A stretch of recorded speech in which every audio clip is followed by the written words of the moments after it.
Welcome, everyone. I am so glad to see you. I'm Gina Gleason. I'm the leader of the Real Impact Ministry here at Calvary Chapel, Chino Hills. Thank you. So welcome to the live audience and also to everyone that's online watching all over the state and probably country. We're so glad to present this important information to you tonight. And it's really surprising that we find ourselves in this position as Californians, as Americans. And so every month we want to bring hot topics, the issues that you're talking about with your family and your friends and your co-workers, so that way you are equipped to go out into the world and to be influencers for the things that you believe in. So that's our goal here tonight. But before we get started, I'm going to open up in prayer, so please join me. Lord, we come before you this evening, Lord, to humble ourselves before you, to acknowledge that you are God, that you created us, that you love us more than we love ourselves.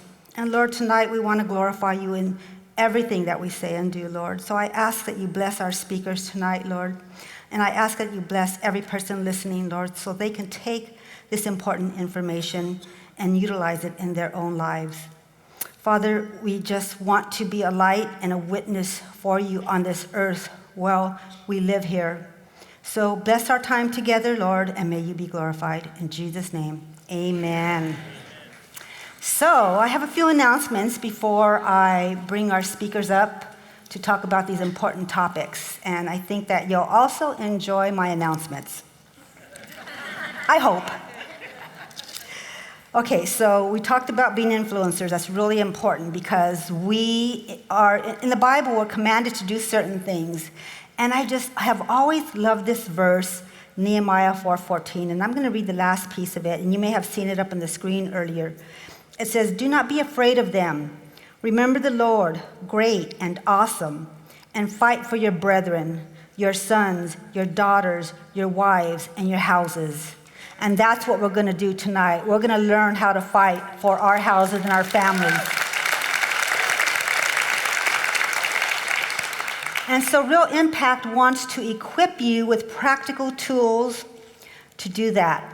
So I'm going to really encourage you to sign up for our email updates. And I say email updates even though it sounds so old-fashioned, but on social media sometimes we are censored. And that's a good way to connect with you. So go to realimpact.us, sign up for our email updates. You're going to get information about events, action alerts on legislation, voter guides, learning how to get your church organized and do some of the things that we do here at Calvary Chapel, Chino Hills. And I'm also going to encourage you to get our app. You can go to our app store, our website, and get connected to the app store, or just go to the app store on your phone and get our app where you're going to get immediate information about important things that we're working on. Great job. Thank you.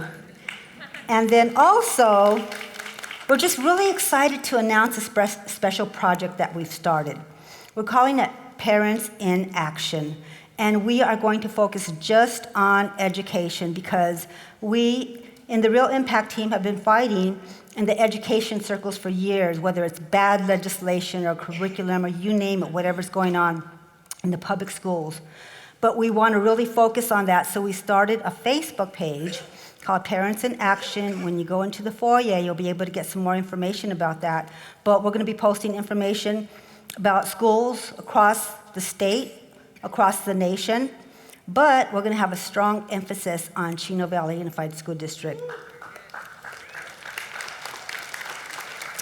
And with that, I want to talk, I didn't plan on talking about this, but last night at the Chino Valley School Board, there was a very important meeting that took place. We had a resolution that was put on the agenda, and this resolution said that the Chino Valley Board would urge Governor Newsom to rescind his vaccine mandate for students and staff.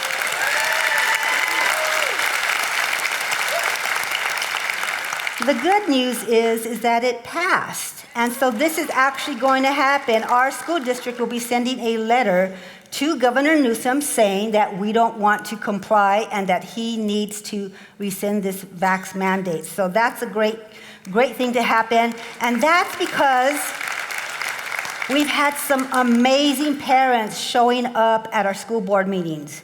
At one meeting, I think the last meeting before last night, we had 1,000 people show up. And that is the work of the parents that are on the ground and us supporting them by making announcements here at the church. You need to come to this meeting. There's something important being discussed, and people are showing up. Can you imagine what our state would look like, what our nation would look like if churches were doing the same thing? We wouldn't be having the same problems. So that's a victory report.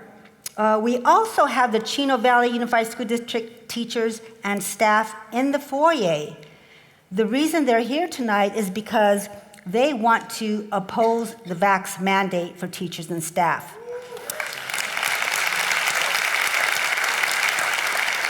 So we want to support them in that. So if you are teachers and staff in this district, go meet them today and get connected. There's strength in numbers, and we know that. And then, finally, during the week we had requested that people send in their questions, and they did. We got a lot of questions, so we're not going to do a mic tonight. We just have a whole lot of questions here that people submitted. So at the end of the speaking in parts with our speakers, we will go through some Q&A, and then our speakers will be able to meet you out in the foyer afterwards. So let's get started. And it's just such a blessing to bring this panel here tonight. They're some of the most trusted people in California. They're people who have been fighting for your rights, for your religious freedom, for your children, for the right to pray, and so many other things. And they are just great ministries.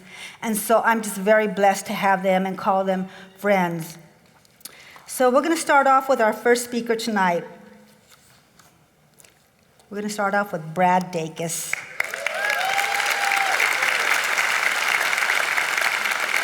So I'm going to tell you a little bit about Brad. He's the president of Pacific Justice Institute, which he founded in 1997. He's worked with hundreds of volunteer affiliate attorneys across the country. He can be watched daily on Brad Dacus Live on hischannel.com. He's also heard weekly on the Dacus Report on more than 711 radio stations across the country. He's appeared on numerous TV programs, CNN, Dateline, Good Morning America, MSNBC, Fox News, and he just loves to speak at churches and conferences throughout the United States.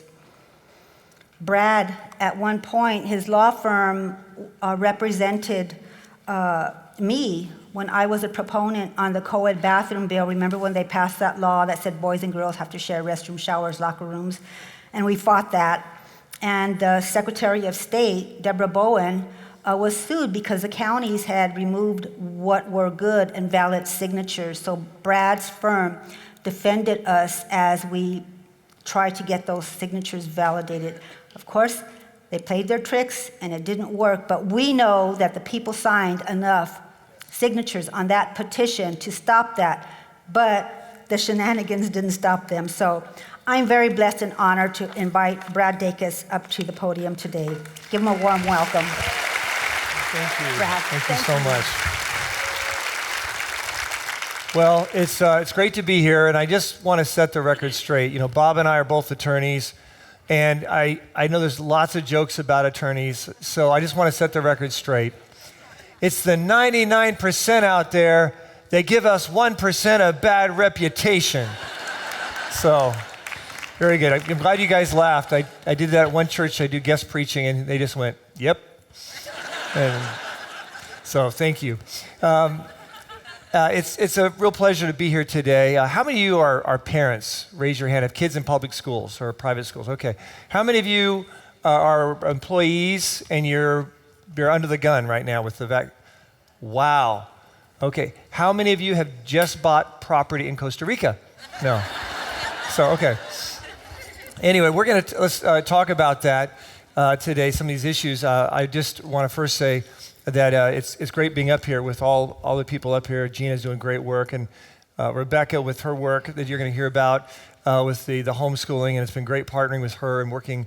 It's a wonderful, actually positive thing that's going on. And then, of course, Bob has done just great work as an attorney.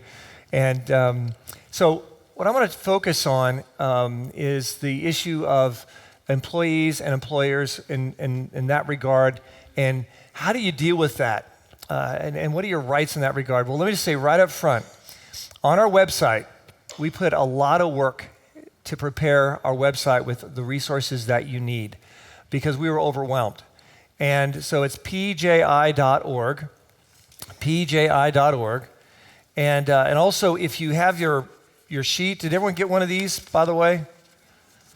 No? No? Okay. Well, I'm sorry to hear a number you didn't get it. But when you leave in the back on the table, if you fill it out, just put it on the table in the back for Pacific Justice, or you can pick one up and get it.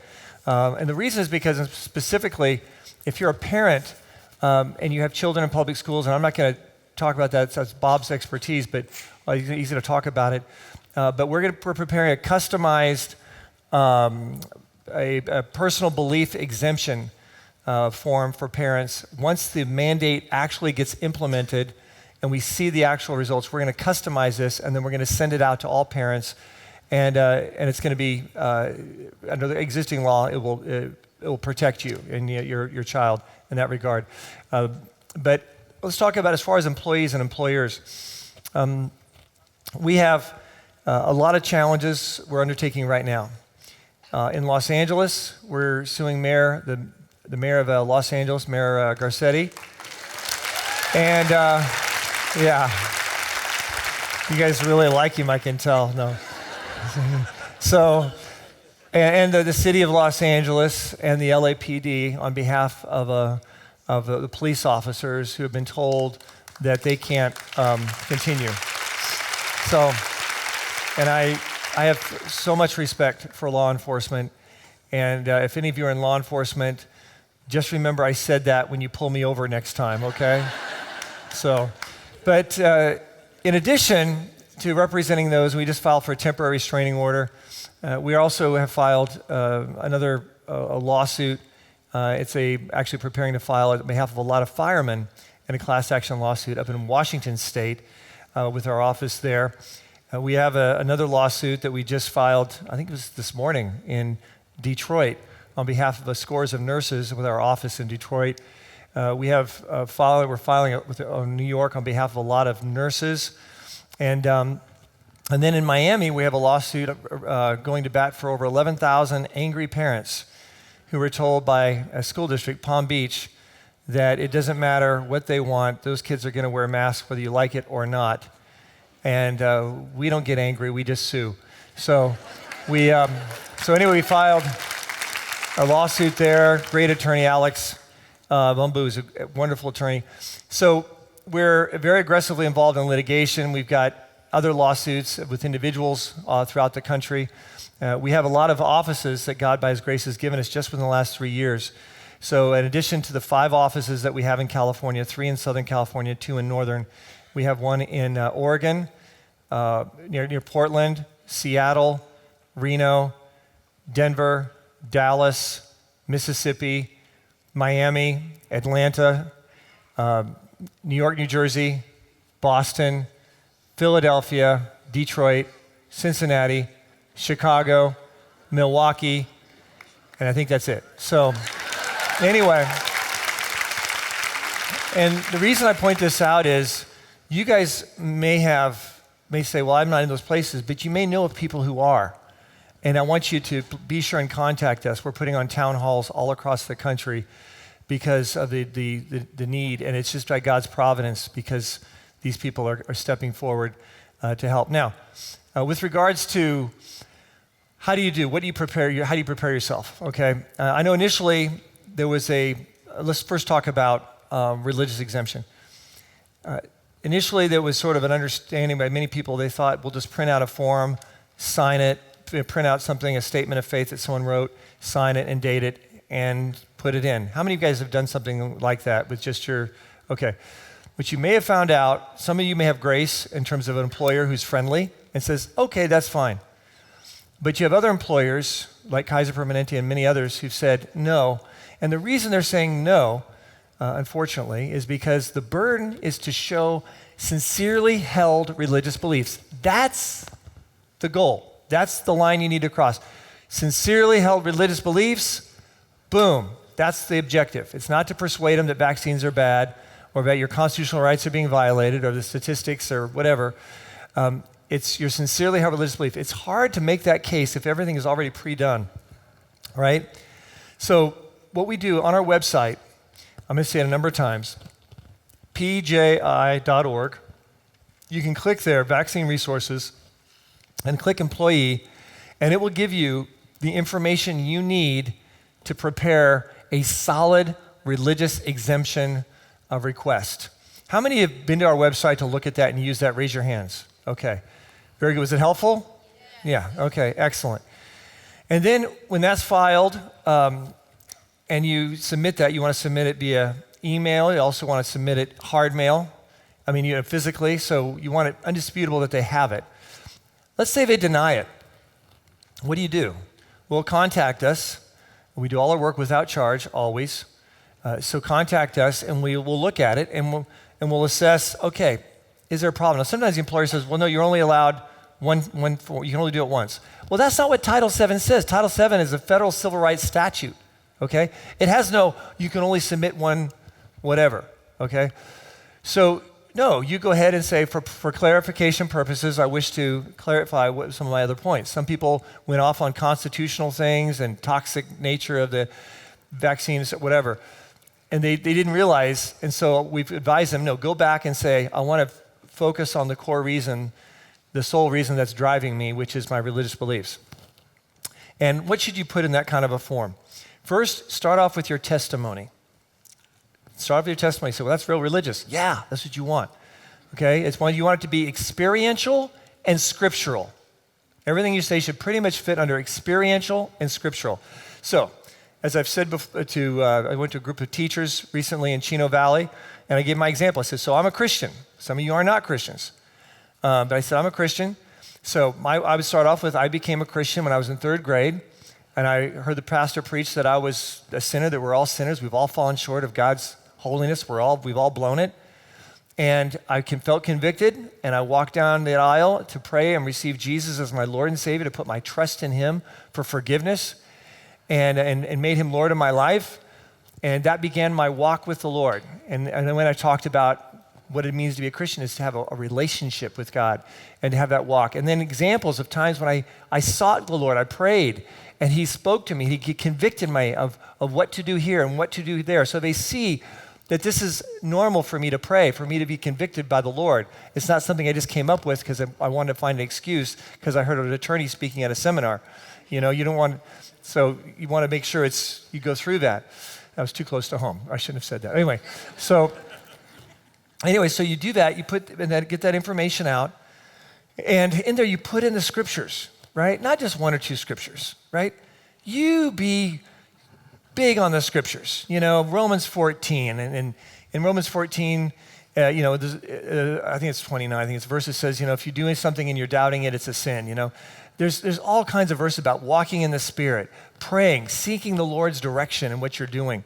So you want to get that in there, and then you have towards the bottom, you want to also mention if indeed you're willing to lose your job, you will not get the vaccine, state it. And the reason, because case law has said that people, if they make it clear that they are willing to lose their job instead of getting the vaccine, that on its face, ipso post facto, is sincerity. And that's assumed. Sincerity is assumed. Now, don't say it if you're not willing to lose your job, because guess what? You may lose your job. You may not have that opportunity to backtrack. But sincerely, if that's what you believe, you want to state that. And you also want to state your laying claim to your rights under Title VII. We state this all on our webpage. And if it's a federal employee, you also want to say also under the Religious Freedom Restoration Act. So if it's a federal agency employee. And then you want to state, now, I'm willing to engage in reasonable accommodation policies. So I'm willing to engage in wearing a mask. I'm willing to be tested every week.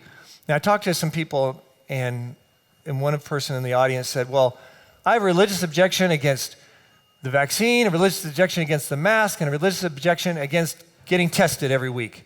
This violates my rights.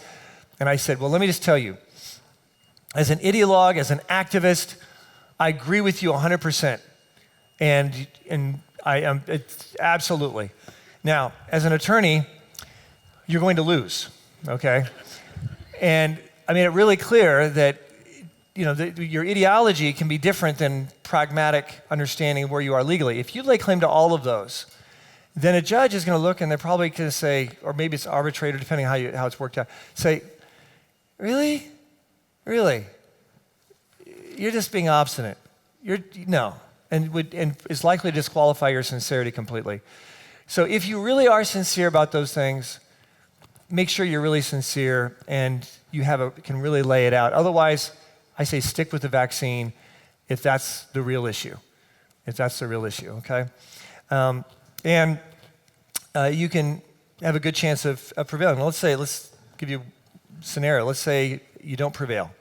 Okay, you've done all these things. You have several pages. You've experiential, scriptural. You've done all that. Then you can, in our website, we talk about that. What if you're denied? And you've already resubmitted, you got clarity. Then what you can do is file a claim with the EEOC. Now, good news is the EEOC, Equal Employment Opportunities Commission, recently came out and affirmed that they do back religious exemptions, the validity of religious exemption for sincerely held religious beliefs.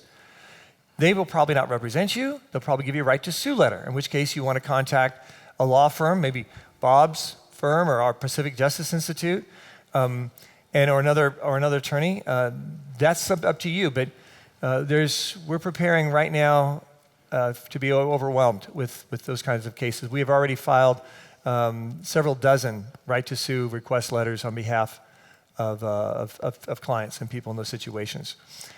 So that's sort of in a nutshell in terms of religious exemption. And what about medical exemption?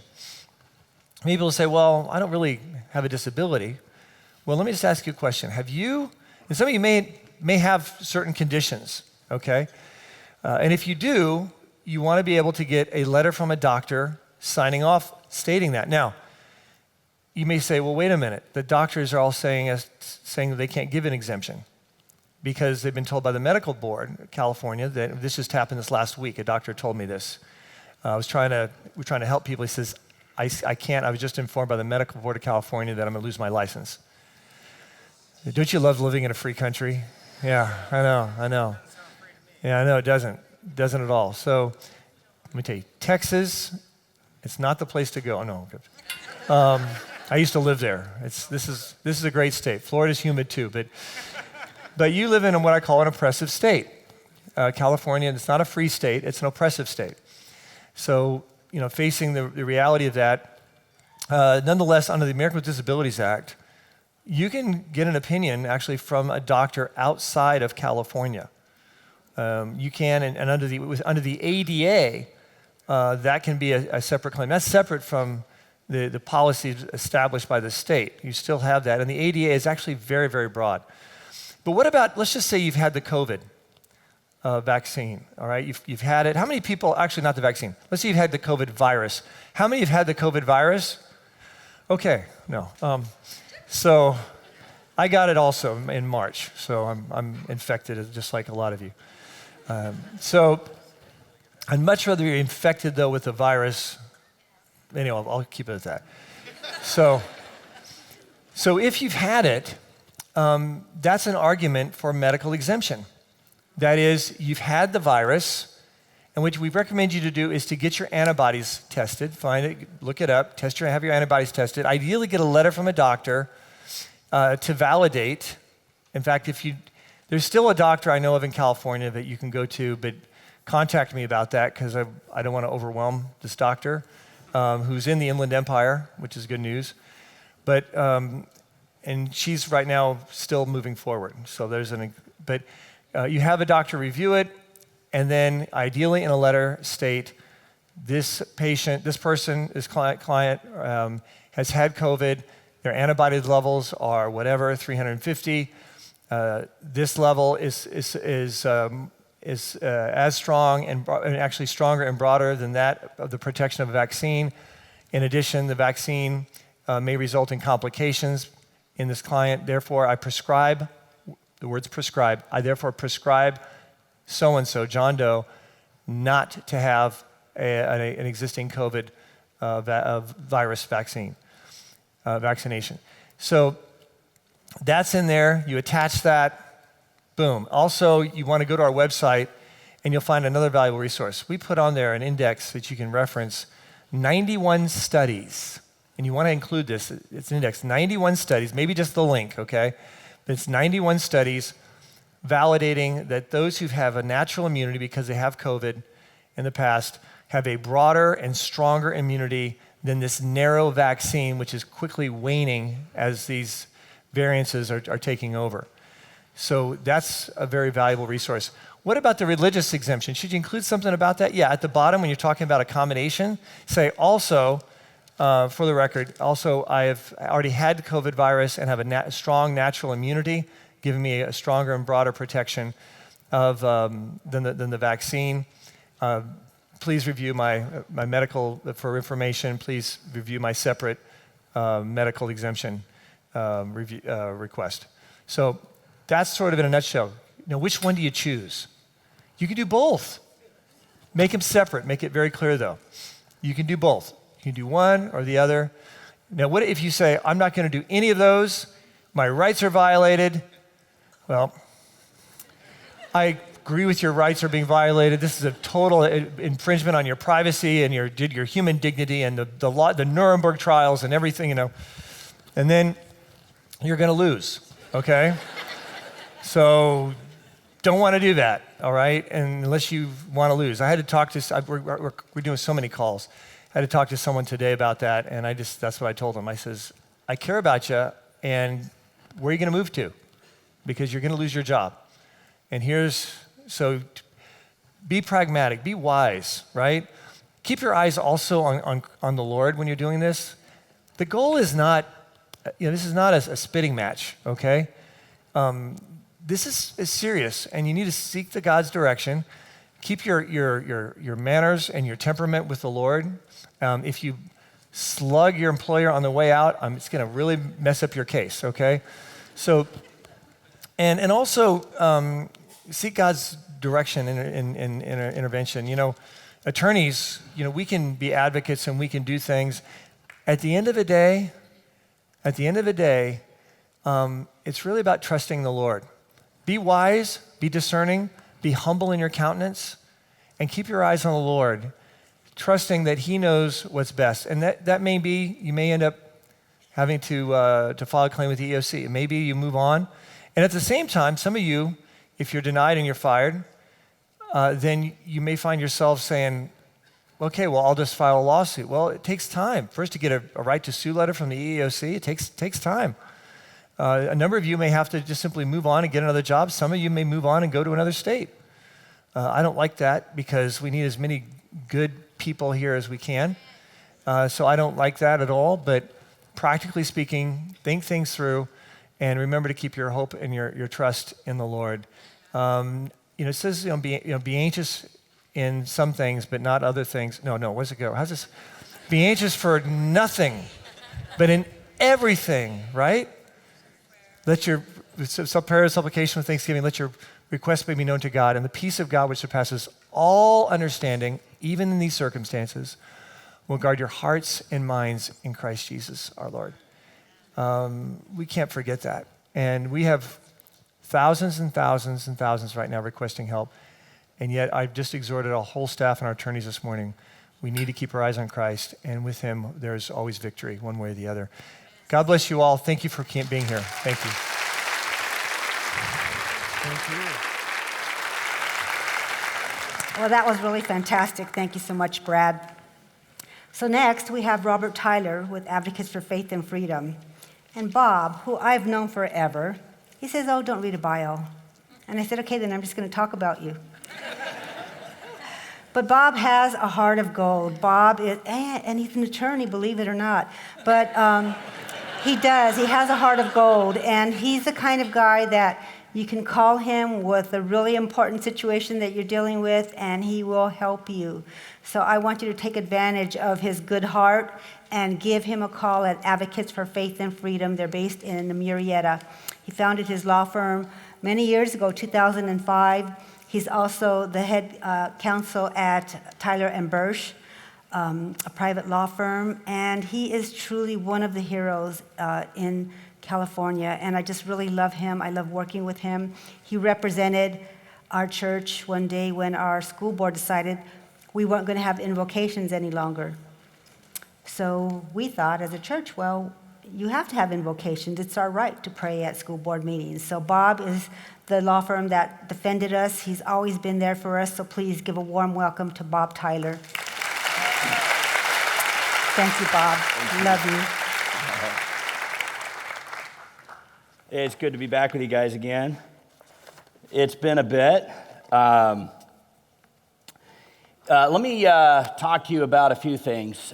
First, y'all heard there's an OSHA mandate that came out just recently with regard to employers. How many, I'm not going to ask you that question. What I'd like to do is, I've got a friend here who has a company that has more than 100 employees, 400 plus, and we're interested in talking to other employers who are now going to be subject to this Biden mandate that if you have over 100 employees, that you as an employer are going to have to enforce the vaccination requirements. And I know if you're here today, you probably are not too happy about that. My friend Steve Bray, my black hat guy, he's right down here in front. Maybe if he might be back at our table at the end. Please come talk to him, because we're putting a coalition together right now, and so we'll be bringing a lawsuit against the administration with regard to this just unconscionable mandate. Thank you. Like my friend Brad, we have had so many people calling us. We are inundated. The number of phone calls that are coming in, and I'm sorry, some of you may have called us and we haven't been able to call you back, or we're directing you to our website. We've tried to do likewise, like Brad has tried to direct people into the website to be able to get the information on our exemption form that you can fill out for employers, if you're an employee, for your employer. I don't know, if a few weeks ago it had been downloaded 15,000 times. Plus, I gave gave Pastor Jack our exemption form, which I think you guys still have on your website, and I would imagine that's probably been downloaded who knows how many times, probably many more. Another thing that's pretty cool, I was in Florida last week speaking, and what's happening at this church, it goes all the way to the other coast, what you guys are doing. I was talking to a pastor there who expressed just the great things that are coming out of this church in standing for liberty, standing for Christ, most importantly. And Gina, such a huge part of that, all across the country. Thank you. So, an important thing here is that we have to battle in California. I've been saying this for years. What happens in California gets exported to the rest of the country.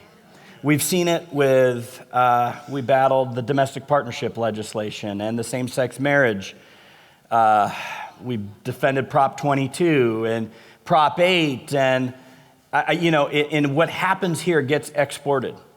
We were involved in battling against SB 777, which redefines sex in California public schools. And now that redefinition has spread to the entire country. Folks, you could leave, but you can't hide. You can leave and go to another part of the country, and you might have some comfort for a few days, maybe. Yeah, really, maybe a couple years. But I guarantee you what happens here is going to find you in Arkansas, in Mississippi, in Florida, everywhere. So we have to battle here. God's called us here I'm not planning on moving. I want to, but I'm not planning on moving. So we've got a battle. So Gene asked me to talk about the schools. And as parents, what can you do? Oh, my heart breaks for you, for those of you who have kids. How many of you have kids in high school or below? Raise your hand. Wow, God be with you. And I'm serious. It's tough. So let's talk about what you're up against. First, the mandate. What is this mandate all about?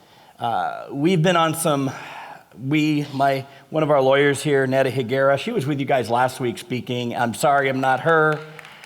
She should be up here talking this time, most likely, better than I. I'm actually trying to kind of scale back and have Netta take everything over, and she agreed to do that, right? No. And so when I soon retire, if I could, anyways, but Netta's going to be in the back as well. But we're talking about some of these things that are going on around the country, and we've seen so much, and we're trying to, between what's happening in the elections, we have an election lawsuit, we have things that we're involved in, these crazy things. We have lawsuits against big technology.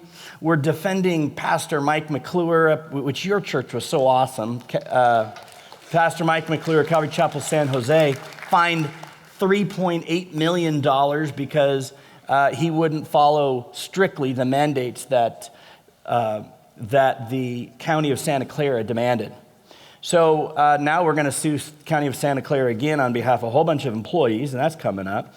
And we're seeing these things that are coming our way, which, by the way, Erin, she's leading the fight for Calvary, for Santa Barbara teachers, and we're going to bring a lawsuit against them soon. We have it all prepped and ready to go because they're being told, well, if you don't get vaccinated, we're going to put you on unpaid administrative leave. How many of you have seen that out here? I'm sure many of you are in that same boat. That's not a reasonable accommodation. So what's the purpose behind all of this? I really think that it's not mere medical issues. It's not even to try to get you just to comply. It's not just to take your individual liberties away, but it's to put a mark on you to figure out who you are, who is willing to comply and who is not willing to comply. And then once they have that figured out, the next is somewhat questionable. But think about it. Possibly.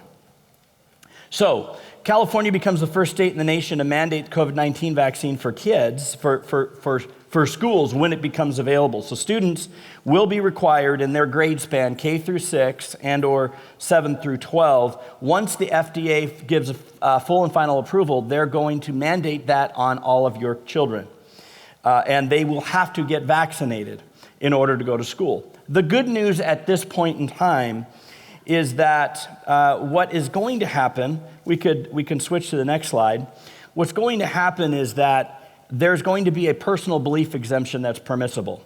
This comes as a regulation, okay? So the current mandate is coming through regulation, not through the legislature. Why? Because the governor still has dictatorial authority over what happens. You know, the state of emergency is still ongoing, so he, through a swipe of the pen, can decide things that he would not otherwise have been able to decide, such as fixing the elections,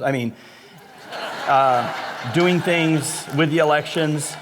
I'm sure Facebook's probably kicked us by now. But those are the kinds of things that he can do. He can skip the administrative mandate, the administrative review process, and just pass things. And so what's happened here is that there's this regulation that now says COVID-19 vaccine is going to be required of school children when it becomes available by the FDA. A fully approved, not as what we have presently is just authorization under the Emergency Use Authorization Act. So it'll become, under the final approval, then it will become a mandate. The distinction here is that right now there's a list of 10 vaccines that are required for your kids to be able to go to public school. And what's happened now is that they're trying to add COVID-19 to that. But the way the law is presently written by the legislature is that they can, neither the state nor any of the local school districts have the right to force the COVID-19 vaccine on your kids without offering a personal belief exemption or a medical exemption. So that's what's required of them right now. So that's the good news. The bad news is that as soon as the FDA approves this, I can guarantee that this legislature of ours is going to push through an emergency legislation to add the COVID-19 vax to the list of 10, and then it will become a mandatory requirement with no personal belief or medical exemptions. Okay? So I expect that to happen, so there'll be a short window. Now, we are involved in litigation against LA Unified School District, and they are in a boat where they're saying, well, vaccinations are required, but because we have to give an exemption, you can have the exemption. However, if you have an exemption, you have to study from home. You can't participate in sports. You see, sports and study in person is not a constitutional right. That's kind of a benefit. And so in order to force your kids to be vaccinated, and in order for them to be able to go to school, they're going to have to be vaccinated. So again, what are they trying to do? Separate our kids out, separate our families, figure out who is non-compliant. Some of the school districts, next slide. Some of the school districts here are trying to implement this themselves. Now, we see LA Unified coming out as being one, San Diego, Sacramento, Oakland, and they're trying to come out of the gate and say, we're going to be the first to force your kids to be vaccinated, to get the DART. I've heard that one. I like that, the DART. And so some of these large schools have done that. Now, some have different rules. So, for example, San Diego's mandate only applies to 16 and older, and it's predicated on FDA full approval. Next slide, please. The mandates without exemptions in San Diego and Los Angeles, they do not allow for personal belief or religious exemptions in order to be able to attend in person. And Sacramento City Unified does not allow for personal belief exemption, same thing.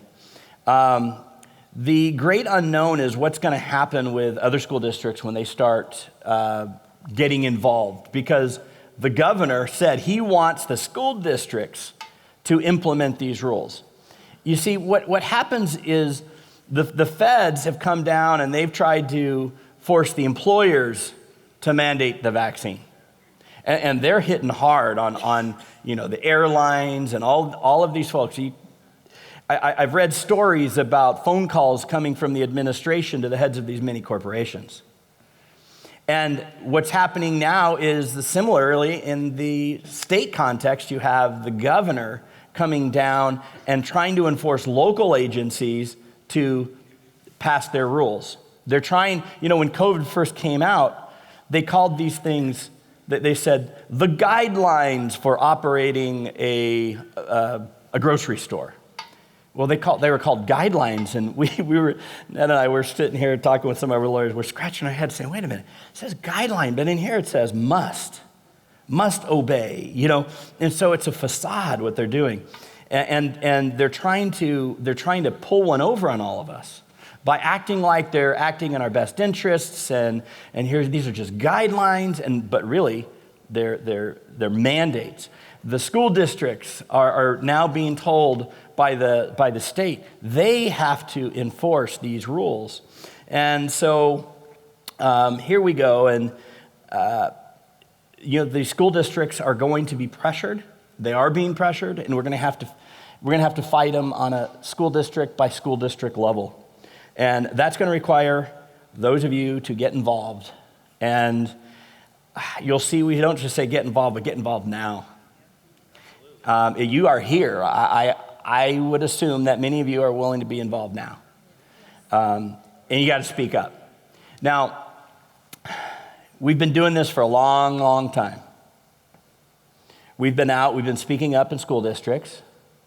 You might remember we were defending the Chino Valley Unified School District. against the fight from the Americans United for Separation of Church and State, or one of those atheist groups. I can't remember which one it is. Anyways, they filed this lawsuit and were defending on the constitutionality of the right to be able to have invocations at school board meetings, and your church was a huge part of that. But what happened was there was one election in this school district just before our brief to the U.S. Supreme Court was due. Now listen, I knew we were going to lose the Ninth Circuit, and I told the school district, I said, we're going to lose, so you got to commit to go to the U.S. Supreme Court. Oh, that's great. But we had a 3-2 majority at the time in favor of taking this case up and defending this rule. What happened? There was an election just before our Supreme Court brief was due. And when that election came, we lost a seat. And it then became a 3-2 majority against our taking this case up. Folks, I had lawyers from all around the country, major law firms, people calling saying, we want to be a part of your case. This is going to go up. This can set precedent. This can reverse the horrible precedent that we have had in the years past over the free exercise clause. It was very exciting. We thought we were going to be able to get this to the Supreme Court, and we we're going to make a huge dent in law in our favor. But one election came out, and I don't know how many votes this fellow won by. Couldn't have been more than, I don't know, a few thousand. And here we are. We have this case that we had to dismiss. We couldn't take it up. So getting involved, speaking up, this one body right here could have a huge difference in what happens in your school board. In the next election that comes, local elections are incredibly important. We could have literally, we possibly could have changed history in the United States with this one case, but for that one board member, that one seat that we lost. Okay, what are some of your options under the state mandate? If the state mandates that students all be vaccinated, and what's going to happen? Well, you'll have this right to this personal belief or medical exemption. Personal belief is, a broader term for religious exemption. Okay, so personal belief in this circumstance doesn't necessarily limit you to a religious belief. Now, well, the state mandate applies to private schools as well, folks. Private schools have to comply with this vaccination requirement. I've been telling we represent tons of private Christian schools. I say, look, you guys have a religious belief, and give them the basis for the religious objection. I wrote the religious objection that I think many of you have probably read, and it starts at, not everybody has to agree on this, but like Brad said, we seek conviction from the Holy Spirit, and some of us are look at this and say, we shouldn't get vaccinated, and others say, no, I think I should, I'm my age, this and that. Don't let that divide us as a church. Seriously, this is a huge deal. Don't let it divide us as a church. And so, with that being said, private schools are going to be subject to it, but there's a lot of private schools who will not be enforcing it. Find out who those schools are, and we might be able to help you with that. Next slide. Okay, some options. The last option we really have is from the courts. We talked about you getting involved, speaking up. We've talked about you guys asking for the exemption. Actually, the one thing I didn't tell you about, though, is homeschool, right? And we're going to leave that to our next speaker.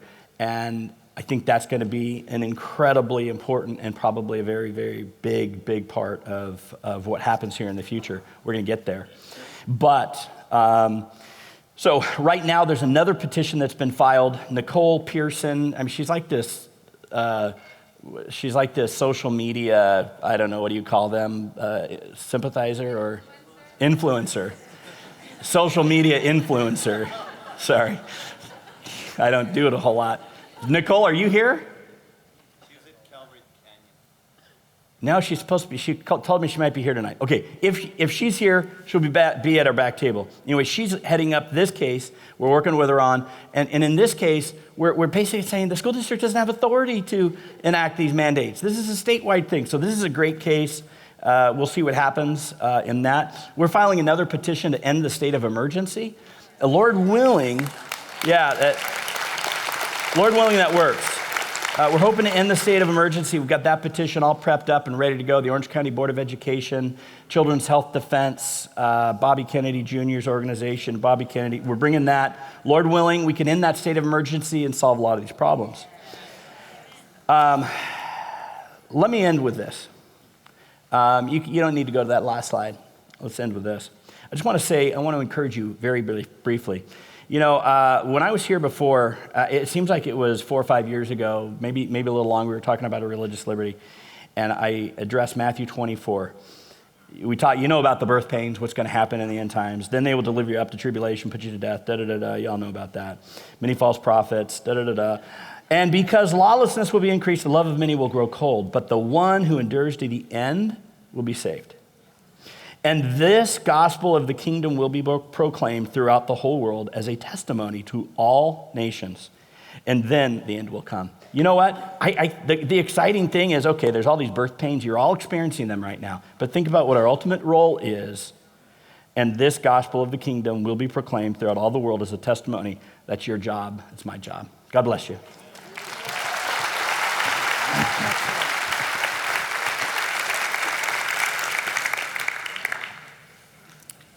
And Bob was talking about the one school board member that didn't support our right to pray or have invocations at the school board meeting. His name was Joe Schaefer. Joe Schaefer, in case you didn't hear that. So, I got that from Pastor Jack. So our next speaker, I am just so pleased to tell you a little bit about Rebecca Kocsis. She's the general manager. She also serves on the board of directors for Christian Home Educators Association, or CHIA. CHIA is a nonprofit ministry established in 1982 to provide information, support, and training to the home education community throughout the state and to advance the kingdom of Jesus Christ by promoting private Christian home education as an outstanding educational opportunity, by providing information and training and support to the homeschool community, and by protecting the God-given right of parents to direct the education and training of their children to the glory of God. Rebecca and her husband homeschooled all 5 of their children, and she served for 15 years as a private school satellite program administrator and for several years on CHIA's Regional Advisory Board. She is also the author of the devotional booklet, Let Not Your Feathers Be Ruffled, and we are very blessed to have her today. Please welcome Rebecca Kocsis. Thank you, Rebecca. God bless you. Thanks for having me. Hi, friends. So, Gina told you, she's kind of told you the content of my first few slides, but if we can go to the first slide, that would be great. I'm going to just tell you CHIA, C-H-E-A, C stands for Christian. Christian is our first name, and we are unapologetically a Christian organization. And Gina told you that a little bit about how we were founded in 1982. So I'm just going to say, hey, we're turning 40 next year. So our next convention next May is going to be our 40th celebration. So you might want to think about coming out. We are the only state organization that promotes homeschooling that is Christian. There are other state associations, but their missions are just a little bit different. But our goal is always going to be, next slide, is always going to be to advance the kingdom of Jesus Christ by, number one, promoting private Christian home education to the communities around us. And we do that by going out to community events, going to leadership conferences, and telling people about homeschooling. Seems like this day and age, in the past 18 months, everybody's heard of homeschooling, or they've homeschooled in some form or fashion, but we're still out there promoting it. And then our the second fold of our threefold mission is to provide resources and training for parents who are homeschooling. And that's probably a lot of what we spend our time doing, is helping parents homeschool, and we'll just put that in a nutshell. And then our last the last P of our mission, did you figure that out? 3 Ps? There's going to be a test. Hey, it's homeschooling. It's going to be a test. The last P is to protect your God-given right to direct and educate children apart from government interference. Now, homeschooling, private Christian homeschooling, is built on the twin pillars of parental rights and also on religious liberties. And these are constitutionally protected rights. And these are absolutely, your parental rights are a hill worth dying on. And, we're here in California. I love it too. It's my home. It's been my home most of my life. I'm going to stay. I think it's worth fighting for. We're not suing anybody. We're not attorneys. But I can tell you that every day we are working very hard to protect parents' rights, working with our legislative liaison and other national organizations to make sure that parents are free to train their children and educate them at home. So next slide, please. Okay, so why homeschool? There's so many good reasons, and I'm not going to go through my slides because it would just take up too much time. But the first one is to avoid intrusive regulations. Can we say vaccinations now? Bob just told us that the one exemption to these vaccine mandates is technically if your children are receiving in-home instruction, then they are going to be exempt from the vaccine. But we've got objectionable content such as critical race theory, comprehensive sex education, sexual orientation and gender identity. It's all peppered across the curriculum. You can't just opt out of one class anymore. And also unnecessary requirements. But let's go on to the next. Okay, here's more reasons. Well, I could keep going, as I said. But probably one of the other most important things is that you can preserve your family's identity and your religious values while you're teaching your children at home. When we started homeschooling in 1984, it was because what they were not teaching in public school at that time. They weren't allowed to teach about God. They weren't teaching the Bible. They didn't have the 10 Commandments. But now they'll tell you that they removed religion from the school. Well, they didn't remove religion from the school. They removed Christianity from the school, right? And now it's just replaced with secular humanism, which is just another religion. There's really only 2 religions, right? There's the Word of God and there's the Word of man. Doesn't matter whether it's Buddha, doesn't matter who it is. If it's not the Word of God, then it's secular humanism. So anyway, I should be moving on. But you can protect your family unity and promote your family's religious values by homeschooling. So, okay, let's go on to the next screen. Let's keep moving. I'm sorry. I could talk about good reasons to homeschool for a long time. But why are we all here? Why are you suddenly interested in homeschooling? It's because of this vaccine mandate. It's insane, isn't it? You know, I hear from people on the phone. Sometimes even I have to answer the phones because we are so busy. And these are moms and dads that are calling. They're not anti-vaxxers. And they may even have taken the COVID-19 vaccine, but they're not going to give it to their kids because it's too new. That's what they keep saying over and over again. It's too new. We don't know. It's not the same as the measles vaccine. It's not the same as the mumps. And that's why we're here. So a lot of people want to know, how do I homeschool my kids? Because I can't bring myself to give them the vaccine. So what's the problem from CHIA's perspective on this? It's because it's an infraction on your parental rights. You have the right to decide whether your children should take this vaccine or not. You should be making the medical decisions for your children. So I'm going to kind of veer away from my slide a little bit and just say one thing, because I do not want the homeschooling community to become the last stand. But that's what I see is happening with the objectionable content that's taking place in the schools, with the vaccine mandates that are going to be taking place in the schools unless we're able to stop it in some form or fashion, is that it's all going to be landing here in the private homeschooling community. So we have to stand our ground because our numbers are being thinned out. So home-based education really is, as Bob said, going to be your best remedy immediately. Let's go to the next slide. Okay, so how do you homeschool in California legally? Okay, in California, there's a compulsory attendance law. All children between the ages of 6 and 18 need to be enrolled in public school. Did you hear that? Public school. Right.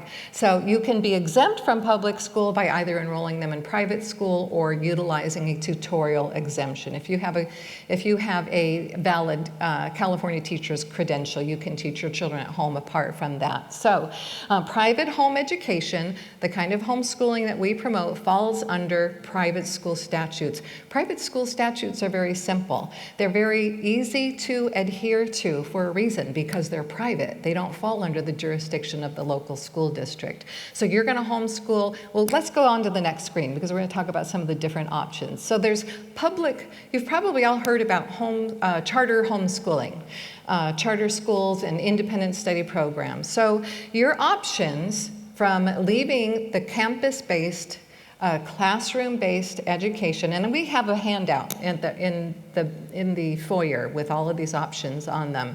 You can either enroll your kids in a public school program, either independent study or a charter school program, or you can establish your own homeschool, your own school in your home by filing a private school affidavit, or you can utilize a tutorial exemption or the credential. Okay, so I'm just going to say it out loud. The first option up there, you know I'm not going to be promoting that, right?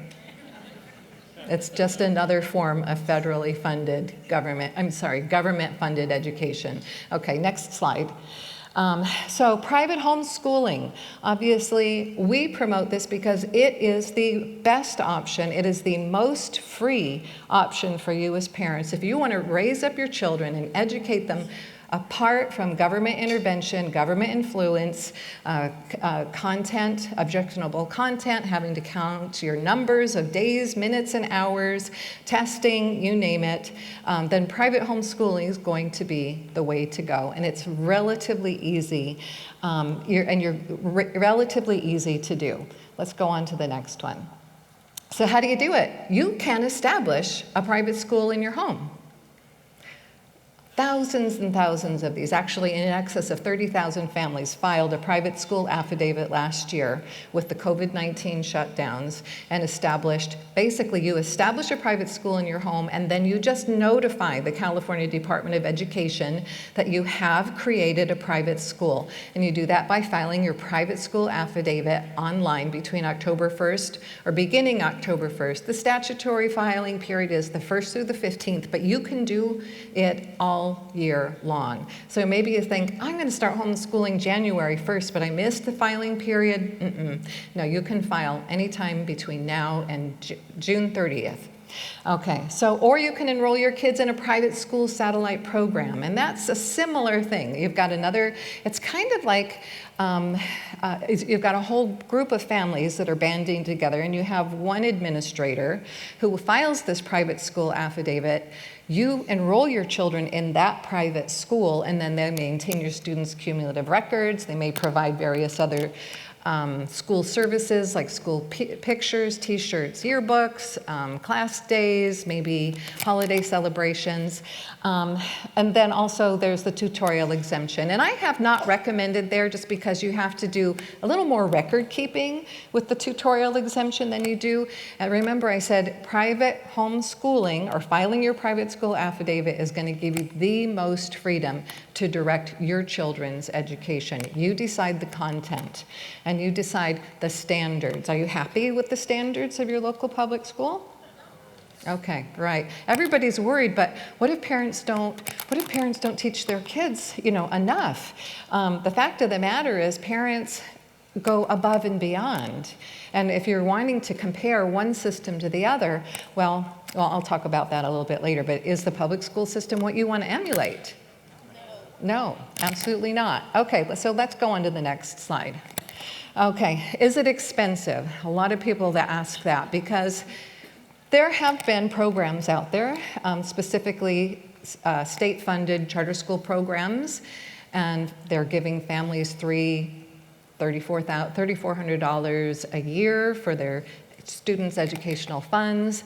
And so the rest of us think, wow, homeschooling must be really expensive. And well, no, that's not the case. But what happens when the government gets involved? Does it get cheaper? No, it doesn't. But filing that private school affidavit is free. You can spend as much or as little money on curriculum as you want. There's even free materials, excellent free materials online that other teachers at home educators have created, and they just want to make it available to other families. So it doesn't have to cost you an arm and a leg. PSPs, or private school satellite programs, tuitions kind of vary from $200 to $500 a year, maybe per child, per family. Some of them, if they're providing your children's curriculum for you, then it's going to cost a lot more money because you've got to pay them for the school books. But I'd encourage you to do a little bit of research on your own and pick and choose the material for your kids. You know your kids. You know, what's happening in the public school is it's a one-size-fits-all program, right? But are your kids one-size-fits-all? No, they're fearfully and wonderfully made. They are uniquely created in the image of God. And so you can create a course of study for your children that specifically meets their needs or meets or reflects your family's needs and your family's interests. So I would encourage you to take a little time and look into that. Okay, so, and then if you do decide that you want to file your private school affidavit, you've established a private school in your home and you're going to go it independently, well, I want you to know you're not going to be alone, because California homeschooling has been burgeoning for years. Remember, did I say I've been started homeschooling in 1984? There's a lot more of us out here, let me tell you. So let's go ahead and move on to the next slide. Okay, so where do you get teaching materials? Well, the problem with all of this is there are so many wonderful materials out there. It's really mind-boggling trying to decide what it is you want to buy. But you can get them at conventions, you can see them online. Most major publishers have great online websites with extensive, comprehensive materials there. And we always recommend that you talk to your other friends, friends and family, and find out what worked well for them. Okay, let's go on to the next slide. Okay, so, and the resources abound, and CHIA is here to help you. We have a network of homeschool groups across the state of California that have agreed to our statement of faith, and they have agreed to maintain only Christian leadership, and they've agreed to maintain biblical principles as they run their school. And you can find them through our homeschool directory on our website. We have PSPs, support groups, co-op classes. And you know what? How many of you are on social media? How many of you are on Facebook? Okay, Facebook groups, we have a Homeschool California Facebook group, Working Homeschool Moms Facebook group, we have a Homeschool Group Leaders Facebook group. These are excellent ways to get support, to get training. Our Facebook group moderators are the most wonderful mentors. They're not just copying and pasting answers that we've given them to regurgitate, but they really are wonderful women that care about homeschoolers, and they really care about families that are just getting started. Because you know what? We've been there. We all remember that. And we know that you're scared, and we know that you're wondering, can I really do this? Well, you can. And the proof is in the pudding. And if I could do it, and let me tell you, I'm the most scatterbrained person. I've been known to get the vacuum cleaner out on Monday and then get sidetracked to do laundry, then to sit down and answer emails and come back Thursday morning and wonder why the vacuum cleaner's in the kitchen, or in the living room. So if I can do it, homeschool 5 kids, and they're doing very well, I know that you can do it as well. So let's move on to some of the other resources. Yeah, these are all things that are taking place in the homeschool community now. Let's move on. Okay, standards. You get to create your own course standards. Are you happy with the state standards? No. So our families go above and beyond. Okay, let's move on. Also, the verdict is in. That's what I was just going to tell you. The argument has always been, well, parents can't really just teach their own children at home.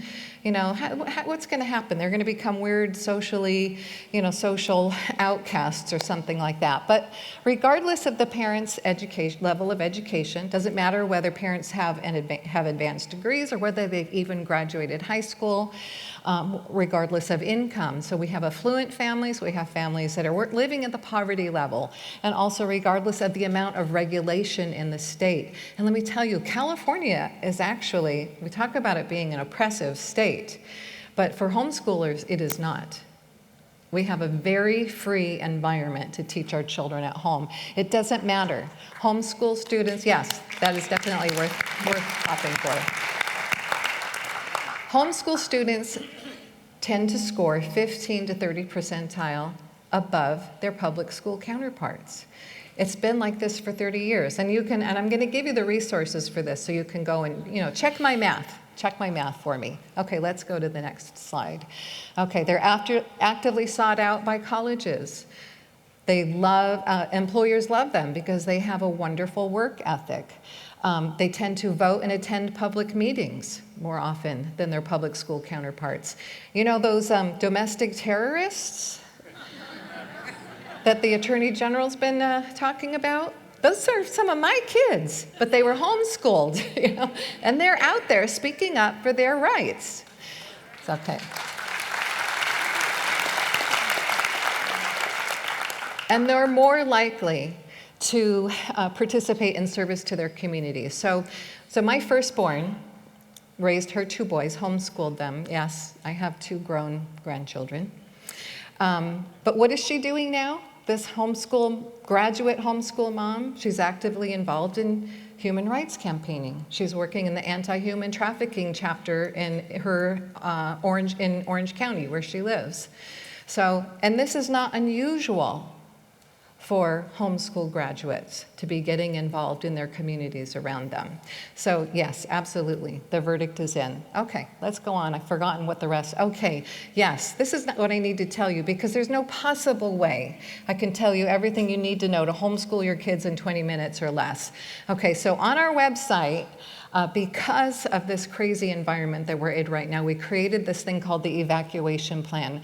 And there are 4, well, we know this is what's happening. So these are a list of 4 webinars that we have done to help you get started homeschooling. And then also Finding a Homeschool Group is a document that we only give out at events. And actually, we've brought a couple hundred here tonight.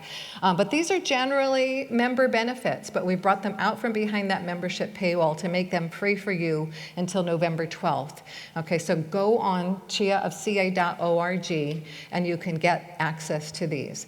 Also, on our website, we have another program called the Homeschool 101, and that's a series of about 12 articles. So if you're not into watching webinars, but you'd rather read, that there's a set of 12 articles that will help you get started. And the first one is called Keep Calm, Homeschool On. It's really simple. You can absolutely do it. Parents like you and me have been doing this for decades. Public school is the experiment, not homeschooling. Families have been teaching their children at home for millennia, but the public school is the experiment and it's failing. You can do it, and you can do it a whole lot better. So another thing I wanted to tell you about is next May 19th through 21st, I think it's the next screen, yes, it's our 40th anniversary celebration. So come on and join us in Anaheim Convention Center. We're looking forward to meeting up with our friends. We've been canceled, yes, the past couple of years, so we're really excited to be doing it. But I just want to remind you, parents, if God is leading you to do this, I couldn't believe that God would want me to homeschool my kids. I was afraid they were going to be illiterate and ashamed, but they're not. God promised me. He said, is it Isaiah 55:14? All your children shall be taught of the Lord, and great shall be the peace of your children. God did it. You don't have to worry that you're capable, because God is going to do a work if he's calling you to do it. So we look forward to seeing you in the foyer. Thanks.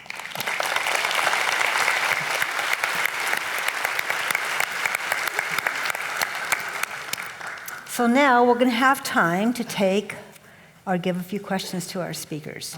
So are you prepared? It's going to be like Jeopardy or something. Okay, so let's start with Brad. I've been seeing this online, that people believe that because what Gavin Newsom has done is given us a mandate, are we required to follow mandates?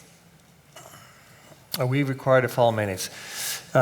Yes, so long as the mandates are under the authority of that elected or appointed public officer. So you have laws that are passed by the legislature, but then you have those who are elected and they have powers to issue mandates. For example, the White House has the power to issue executive orders. Sometimes those are outside the boundaries, and the Supreme Court has said those are outside the boundaries. For example, like OSHA, as Bob mentioned recently, Those 4 of the last 10 emergency temporary standards, which is what those are called, were struck down as unconstitutional. A number of attorney generals already filed lawsuits challenging that, so that's one example. With regard to the governor, the answer, though, is unfortunately yes, he has the ability to issue those mandates, but only to the extent to which those mandates, number one, are within his authority, and with regards to the case law and with regard to the way the pandemic has been addressed by the courts, that is a general yes. That is not unlimited. The Constitution, as the Supreme Court said, is never to be put on the shelf. We now have a majority on the Supreme Court that will scrutinize those mandates and scrutinize them, and inevitably, I believe there will be pushback. But at this stage, practically speaking, the answer is yes, these are lawful mandates, but they can be unconstitutional and can be challenged as such. Okay, that was interesting. Okay, Robert. Right? Sorry, It it's really an was. attorney answer there, sorry. Okay, Robert, do these vaccine mandates affect online students? I have received phone calls with regard to some university students who have been told that they have to be vaccinated, even though they are online and don't go to school. And what we have seen in LAUSD is that they are, students would go online if they do not get vaccinated. So, the question is, if that's the question, how are they being implemented? That's your answer. If the question is it constitutional to require somebody online who's on online school to get vaccinated? Time will tell. It's really a silly question. Not who's asking it, but it shouldn't even be a question. In other words, right? Kids who are online virtual learning, whether it's college or elementary or high school, what threat do they pose? Yeah. Okay. That was interesting too. Rebecca, here's a question. My high school daughter is homeschooled under a Christian PSP, but she also takes 2 classes on church campus. Will the vaccine mandates affect her? That remains to be seen. Right now, there doesn't appear to be anything in the regulation that clarifies that. So right now, it doesn't appear to be. What we're suspecting, and this is just from our crystal ball, is that there eventually will be looking at the more like school or class.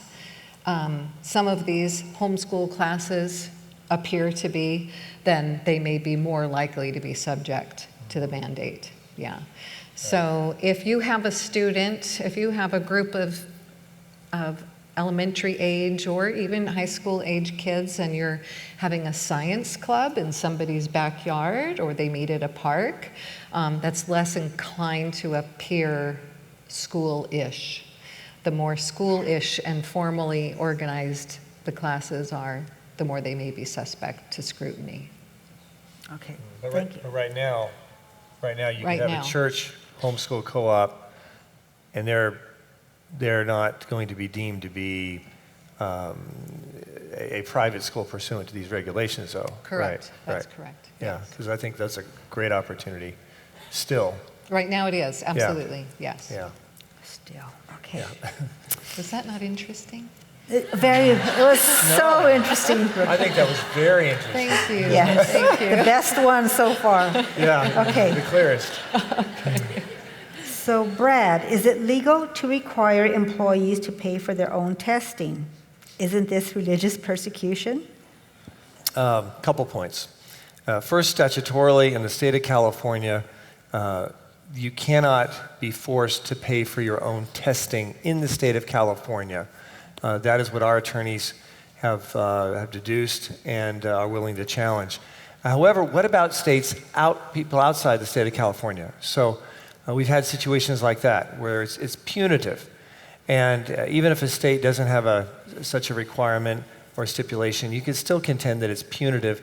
And punitive is important when you're dealing with a religious exemption, because Accommodation cannot be punitive. So a totally separate argument for people in other states is that this is punitive, it's not a genuine accommodation, and therefore can be challenged. We have a case matter in Texas. They decided to double the deduction for insurance, medical insurance, for if you're not vaccinated. But it wasn't raising the price for insurance. They were just being punitive. So those are the kinds of things that, some of the kinds of things that we're dealing with. Yeah, good question. Yeah, sure. Excellent answer. No, I'm just, I'm just teasing. I'm teasing. Okay, Robert, can a school report a family to Child Protective Services if they don't vaccinate their children? Oh. Boy, I haven't heard of that happening yet. Can they? They can. Will they? It really depends on the person, but those are going to be such factually based, factually driven situations as to whether one could or could not. But we're going to see that happen. I've thought about that before.